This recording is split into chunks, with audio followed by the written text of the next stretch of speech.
नमस्कार, स्वराज एक्सप्रेस में आप सभी का स्वागत है। मैं हूं आपके साथ कविता पांडे। बुलेटिन की शुरुआत जबलपुर की खबर के साथ करेंगे, जहां जबलपुर में फर्जी दस्तावेजों के आधार पर पासपोर्ट बनाने वाले अंतर्राष्ट्रीय गिरोह का खुलासा हुआ है। बता दें, एटीएस ने एक और अफगानिस्तानी नागरिक अकबर को गिरफ्तार किया है। इससे पहले अफगान नागरिक सोहबत खान को भी पकड़ा जा चुका है। जबलपुर में अब तक 20 से अधिक अफगान नागरिकों ने फर्जी दस्तावेजों के जरिए पासपोर्ट बनवाए हैं। मामले में 3 भारतीय पहले ही गिरफ्तार हो चुके हैं। एटीएस की टीमें मध्य प्रदेश, छत्तीसगढ़ और पश्चिम बंगाल में लगातार छापेमारी कर रही है। इस पूरे मामले में लाखों रुपए के लेन देन के प्रमाण मिले हैं। तो फिर एक अफगान नागरिक को एटीएस ने, बता दें कि एटीएस को बड़ी सफलता मिली है। अकबर की गिरफ्तारी से एटीएस को कई सुराग भी मिले। एमपी-सीजी बंगाल में एटीएस की छापेमारी। जबलपुर से आपको बड़ी खबर बता रहे हैं, फिर एक अफगान नागरिक गिरफ्तार हुआ है। तो पासपोर्ट फर्जीवाड़े में एटीएस का बड़ा एक्शन।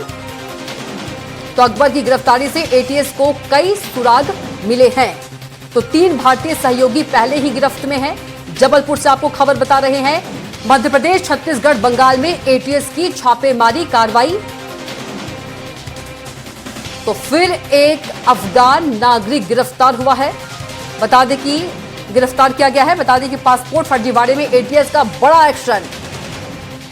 तो जबलपुर में फर्जी दस्तावेजों के आधार पर पासपोर्ट बनवाने वाले अंतर्राष्ट्रीय गिरोह का खुलासा किया है। तो एटीएस को एक और सफलता मिली है। तो अकबर की गिरफ्तारी से एटीएस को कई सुराग मिले हैं। तो जबलपुर से आपको खबर बता रहे हैं, फिर एक अफगान नागरिक को गिरफ्तार किया है। बता दें कि एटीएस को एक और बड़ी सफलता।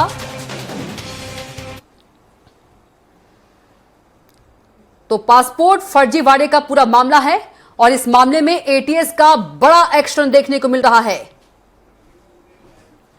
और इसी खबर पर ज्यादा जानकारी के साथ जबलपुर संवाददाता हमारे साथ सीधे अरविंद दुबे जी जुड़ गए हैं। अरविंद जी, जबलपुर में फर्जी दस्तावेजों के आधार पर पासपोर्ट बनाने वाले अंतर्राष्ट्रीय गिरोह का खुलासा हुआ है। एटीएस को एक और बड़ी सफलता मिली है। अपडेट के साथ जानकारी दीजिए। ये मोहम्मद अकबर नाम का युवक है। ये अफगानिस्तान का ही नागरिक है और इसने भी 10 साल पहले जो सोहबत खान है, जो पूर्व में गिरफ्तार हुआ था अफगानी नागरिक, उसकी मदद से 1.25 लाख रुपए देकर जबलपुर से इसने फर्जी दस्तावेज के आधार पर पासपोर्ट तैयार कराए थे। एटीएस ने जब अपनी छानबीन की थी तब सोहबत खान के साथ अकबर खान, मोहम्मद अकबर का भी नाम सामने आया था और इसकी लगातार तलाश की जा रही थी। एटीएस ने इसको कोलकाता शहर से ट्रेस करना शुरू किया था और उसके बाद जब ये अभी कुछ दिन पूर्व जबलपुर आया तो अभी इसकी देर रात इसकी गिरफ्तारी हुई है। मोहम्मद अकबर की एटीएस ने इसको गिरफ्तार किया है और अभी वो उसको अपने यूनिट में रखकर उससे लगातार पूछताछ कर रहे हैं। एक पूरा गिरोह, अंतर्राष्ट्रीय गिरोह संचालित हो रहा था जबलपुर से फर्जी दस्तावेज के आधार पर फर्जी पासपोर्ट तैयार करने का, और इसमें ज्यादातर अफगानिस्तान के रहने वाले लोगों को ही भारत का नागरिक बनाया जा रहा था और उसके साथ ही वोटर लिस्ट में भी नाम जोड़ा जा रहा था। एटीएस ने अभी तक पश्चिम बंगाल, छत्तीसगढ़ और मध्य प्रदेश के ऐसे 20 अफगानिस्तानी नागरिकों की पहचान कर ली है जिन्होंने फर्जी आधार पर पासपोर्ट तैयार किए हैं और विभिन्न शहरों में वोटर आईडी में अपने नाम जोड़ लिए हैं। लगातार गिरफ्तारियां हो रही हैं। इनमें अभी तक 3 भारतीय, दिनेश गर्ग, महेंद्र खंडवान और इसके साथ ही चंदन ठाकुर, ये 3 भारतीय, इनको भी गिरफ्तार किया गया है। जबलपुर के कुछ ऐसे जो वकील हैं, नोटरी हैं और कुछ सरकारी अधिकारी वो एटीएस के राडार पर हैं जिन्होंने फर्जी दस्तावेज तैयार करने में इन अफगानिस्तानी नागरिकों की मदद की है। बहुत जल्द कुछ और गिरफ्तारियां होंगी। कविता जी। बिल्कुल अरविंद जी, देखा जाए तो एटीएस को बड़ी सफलता मिली है और यदि देखा जाए तो पूछताछ में और भी सुराग मिल सकते हैं और भी जो अफगानी जो नागरिक है फर्जी तरीके से रह रहे हैं उनका भी पर्दाफाश हो सकता है।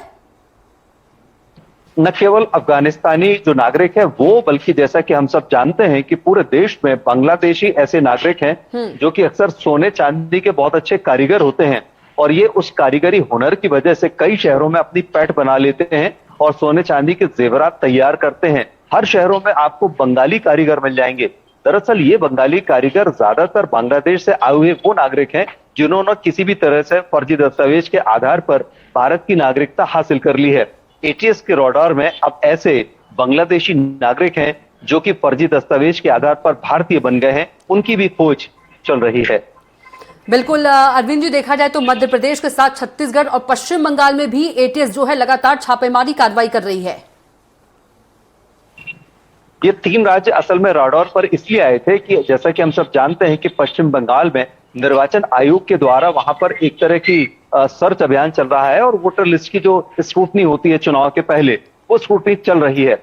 दरअसल ये सारे इनपुट वहां से ही मिले थे और उसके बाद ये पता लगा था कि जबलपुर के पते पर कई ऐसे फर्जी जो पासपोर्ट हैं वो तैयार किए गए हैं। तो एक साथ बड़ी तादाद में सिर्फ एक ही शहर के, वो भी हिंदी भाषी मध्य प्रदेश के जबलपुर शहर के पते पर होना, ये दरअसल जो जांच एजेंसियां हैं और सुरक्षा एजेंसियां हैं उनके शक के दायरे में आ गई थी। और उसके बाद लगातार यूनिट ने तैयारी की, जांच की और ये कलकत्ता से जो जानकारियां और तैयारियां शुरू हुई जांच की, वो निकलते हुए सूत्र जबलपुर तक पहुंचे और फिर जबलपुर में आकर जब इसके बाद फिर सोबत खान नाम के युवक को गिरफ्तार किया जो कि अफगानी नागरिक था, उसके बाद तमाम ये सारी परतें खुलती जा रही हैं और बड़ी तादाद में गिरफ्तारियों की तैयारियां की जा रही हैं और एक के बाद एक गिरफ्तारियां हो भी रही हैं। एक तरह से माना जाए तो ये अपडेट के लिए आपका बहुत ही धन्यवाद।